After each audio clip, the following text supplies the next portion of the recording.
ചമ്പരം പറഞ്ഞിരിക്കുന്ന കണ്ടു കഴിഞ്ഞാൽ തോന്നും തപസ്സിരിക്കുവാന്ന്. അല്ല, ആരെ കളിപ്പിച്ച് കാശുണ്ടാക്കണമെന്ന് പറഞ്ഞ് ആലോചിച്ചോണ്ടിരിക്കുക.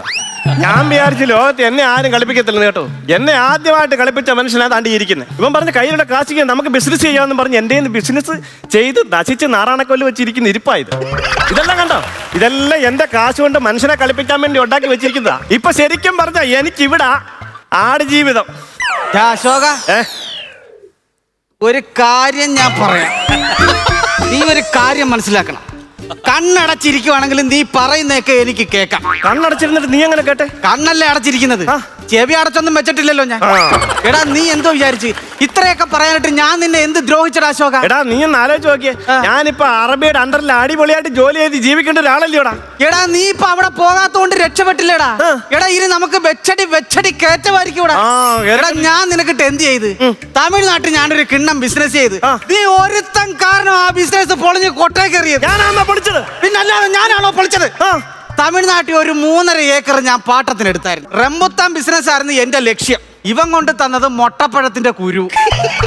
ഞാനിത് കുഴിച്ചിട്ട് തമിഴന്മാര് വിളവെടുപ്പിന് വന്നു. അവന്മാര് നോക്കുമ്പോ മുടിയില്ലാതിരിക്കുന്ന റംബുത്താൻ. അവന്മാർ എൻ്റെ അടുത്ത് ചോദിക്കുവാണ്, അണ്ണേ റംബുത്താന്റെ മുടി എവിടെയെന്ന്. അവസാനം ഞാൻ കുത്തിയിരുന്ന് ഓരോ മുട്ടപ്പഴത്തിനും വിഗ് ഒട്ടിച്ചൊട്ടിച്ചൊട്ടിച്ച് കയറ്റി വിടുവായിരുന്നു. അവിടെ ചെല്ലുന്നതിന് മുമ്പ് ഇതിന്റെ വിഗൂരിപ്പോയി. തമിഴന്മാരൊരു വരവെന്ന്. പക്ഷെ എന്റെ ദേഹത്ത് തൊട്ടില്ല. അയ്യോ ഭാഗ്യം. പിന്നെന്തോ ചെയ്തു? തൂക്കിയിട്ട് കത്തിക്കായിരുന്നു. ഇപ്പൊ നീ പേടിക്കേണ്ട കാര്യമൊന്നുമില്ല, ടെൻഷൻ അടിക്കണ്ടെന്ന്. എടാ, ഈ ബിസിനസ്സിൽ നമ്മൾ ക്ലച്ച് പിടിക്കും. ഇതെന്തോ സംഭവം എന്നറിയോ? ഇല്ല. യോഗ. എടാ, നാട്ടുകാർ മുഴുവൻ രാവിലെ എഴുന്നേറ്റ് പട്ടി ഓടുന്ന പോലെ ഓടുന്നത് എന്താണെന്നറിയാം? അവര് വീട്ടിൽ കിടന്ന് തുറക്കാൻ സമയമില്ല. അതൊന്നും അല്ലെന്ന്, സൗന്ദര്യം സംരക്ഷിക്കാൻ വേണ്ടി. ഇത് വല്ലതും നിനക്ക് അറിയാമോടാ? ഇതൊക്കെ അറിഞ്ഞിട്ടാണ് നമ്മൾ ഇത്രയും കാര്യം ഓരോന്നൊക്കെ ചെയ്ത് വെച്ച്. എന്റെ ഭഗവാനെ, എന്റെ ശരീരത്തിൽ ഇനി ഒരേ ഒരു സാധനമേ ഉള്ളൂ, അടി വാങ്ങിക്കാൻ. അതെവിടാടാ? നമ്മൾ വലിച്ചുവിടുന്ന ശ്വാസം. അതെങ്കിലും ഉണ്ടല്ലോടാ. എടാ, നീ ഇങ്ങനെ ടെൻഷൻ ആവണ്ട, ധൈര്യമായിട്ട് നിൽക്കി. ഇതിൽ ഞാൻ നിന്നെ കളിച്ച് പിടിപ്പിച്ചിരിക്കും, ഉറപ്പാ. റെഡിയാക്കാം. നമ്മുടെ പ്രഭാകരൻ മുതലാളിയില്ലേ, മുതലാളിയിലെ വകയിൽ അരേന്ദ്രവന് ഇതുപോലെ അവന് ഈ ജിമ്മിലൊക്കെ പോയി ബോഡി സെറ്റ് ചെയ്യാൻ വേണ്ടി പോവാന്ന് പറഞ്ഞു. അപ്പൊ ഞാൻ പറഞ്ഞു, എന്തിനാ ബോഡി സെറ്റ് ചെയ്യാൻ വേണ്ടി ജിമ്മിൽ പോന്നേ? നമ്മുടെ ഇവിടെ യോഗ സെന്റർ തുറന്നിട്ടില്ലയോ? മോലാളി അവൻ ഇങ്ങോട്ട് പറഞ്ഞു വിട് എന്ന് പറഞ്ഞിട്ട് മോലാളിയുടെ ഞാൻ 1 ലക്ഷം രൂപ വാങ്ങിച്ചിട്ടുണ്ട്. എടാ, എന്നിട്ട് നീ അതിൽ നിന്ന് 1 രൂപ എനിക്ക് തന്നില്ലല്ലോടാ. നിനക്ക് എന്തിനാ ഞാൻ തരുന്നേ? ഈ കണ്ട കാശ് മൊത്തം ഞാൻ മുടക്കിയിട്ടേക്കില്ലയോ? എന്നിട്ട് 1 ലക്ഷം രൂപ അല്ല, ഇനിയും കിട്ടാനുണ്ട് എനിക്ക്. അയ്യോ, അതുകൊണ്ട് വരുന്നുണ്ട് കേട്ടോ. ആരണ്ട് വരുന്നുണ്ട്. ആരോ വരുന്നെങ്കിൽ ഒരു കാര്യം ചെയ്യ്, ഈ വരുന്ന ആളെ നീ പിടിച്ചിരുത്തി ക്യാൻവാസ് ചെയ്യ്. ഞാൻ അകത്ത് കാണും. എടാ വേണ്ട. എടാ, നീ ധൈര്യമായിട്ടിരിക്കാൻ. നീ എന്നെ പറ്റി പറഞ്ഞ് കയറ്റി വെച്ചാൽ മതി, ബാക്കി ഞാൻ വന്ന് സെറ്റ് ചെയ്തോളാം. ഞാൻ എങ്ങനാ പറയുന്നത്? നീ അല്ലയോ ഇതൊക്കെ പറയണ്ടേ? എടാ, ഒരു അഡ്ജസ്റ്റ്മെന്റ് പറഞ്ഞാ മതിടാ.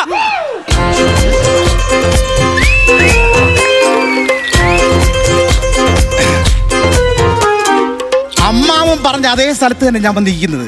എടി, മറ്റേ ഇത് ജിം അല്ലെന്ന്, ഇത് വേറെ സ്ഥലം, സൂപ്പർ സ്ഥലമാ. കുറച്ച് ദിവസം കഴിയുമ്പോൾ ഭയങ്കര സൗന്ദര്യമാവും.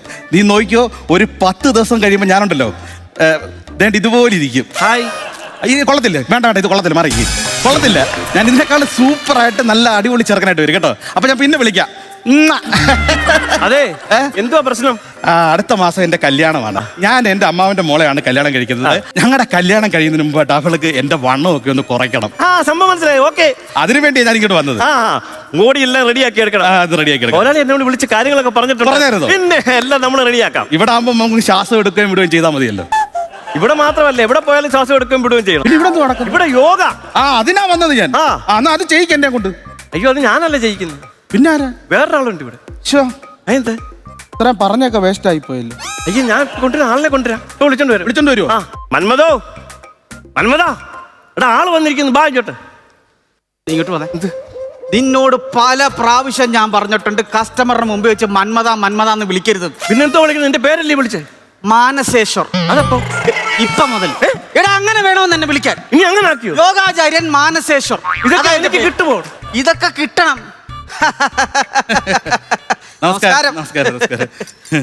അമ്മാവന്റെ മോളെയാണ് കല്യാണം കഴിക്കാൻ പോകുന്നത്. ഇതെങ്ങനെ മനസ്സിലായി? ആ പെണ്ണിന്റെ നിർബന്ധപ്രകാരമാണ് തടി കുറക്കാൻ വേണ്ടി ഈ യോഗാശ്രമത്തിലേക്ക് വന്നിരിക്കുന്നത്. അകത്തിരിക്കുവാണെങ്കിൽ ഒരു ചെവി ഇവിടെ ഇളക്കി വെച്ചിട്ടാ പോയത്. അല്ല, ഈ ജ്ഞാനദൃഷ്ടി അതുള്ളതുകൊണ്ടാ. കുട്ടിയുടെ പേരെന്താണ്? ഇത്രയും പറയാൻ എന്റെ പേരോട് അങ്ങ് പറയുമായിരുന്നു. പേര് ചിബു. അല്ലല്ല, പൈതൽ. പൈതൽ എന്നാണ് പേര്. എന്റെ പേരിലാണ്ട് പറഞ്ഞു. ഞാൻ പിന്നെ എന്തുവാ പറഞ്ഞേ? ഇതെങ്ങനെയാ ഇത്? പേടിക്കേണ്ട ഒരു കാര്യമില്ല, കറക്റ്റ് സ്ഥലത്താ വന്ന് ചേർന്നേക്കുന്നത്. ആ. അപ്പോ ഞാൻ കാണിച്ചു തരുന്ന യോഗ രീതികൾ അതുപോലെ ചെയ്തു കഴിഞ്ഞാൽ ആ. 1 മാസം കൊണ്ട് നീ ആഗ്രഹിക്കുന്ന രീതിയിലേക്ക് നീ മാറും. 1 മാസം പറ്റത്തില്ല, 10 ദിവസം കൊണ്ട് കുറയ്ക്കണം. ഓ 10 ദിവസം കൊണ്ടെങ്കിൽ 10 ദിവസം കൊണ്ട് ആ. നമുക്കത് സെറ്റ് ചെയ്തെടുക്കാൻ പറ്റും. ആ പൈസ ഞാൻ എത്ര വേണം തരാം. പക്ഷെ എനിക്ക് ചേട്ടൻ എനിക്കൊരു ഉപകാരം ചെയ്ത, ആ. എനിക്ക് ആസനം ഒന്ന് കാണണം. ആസനം കാണണം. അതിപ്പോ ഈ തുടക്കത്തിൽ തന്നെ കാണുക എന്ന് വെച്ചാ എനിക്ക് ഭയങ്കര ആഗ്രഹമാണ്, അതൊന്ന് കാണിച്ചു തരണം. അതിനല്ലേ ഞാൻ വന്നത്. ഇവിടെ അമ്മാവൻ പറഞ്ഞായിരുന്നു ഇവിടെ വന്ന് കാണിച്ചു തരുമെന്ന് പറഞ്ഞായിരുന്നു. പറഞ്ഞു കേട്ടോ. ഞാൻ കേട്ട്. എന്തു ചെയ്യുന്നു? നിനക്കല്ലേ കാശിനാവശ്യം, പോയി കാണിക്ക്. അല്ല പൈസ വേണമെങ്കിൽ തരാൻ കേട്ടോ, ഇനിയും വേണമെങ്കിൽ. കാശ് ആദ്യം മേടിച്ച് വെച്ചിട്ട് വേണം കാണിക്കാൻ. എന്താ അവൻ ഇഷ്ടപ്പെട്ടില്ല, നീ ചമ്മിപ്പോ. പൈസ കിട്ടിക്കഴിഞ്ഞാ പിന്നെ എനിക്കെന്തോ കുഴപ്പം? വാ കാണിച്ചു തരാം. ഫോ, എന്റെ ഊരാന്നോ? ദൈവമേ. അയ്യേ അയ്യേ, എന്ത് വൃത്തിയാണ് കാണിച്ചത്? എന്താണോ? ഞാൻ യോഗാസനം കാണിക്കാനാ പറഞ്ഞു, ഇയാൾ വൃത്തിയാണ് കാണിച്ചുകൊണ്ട്.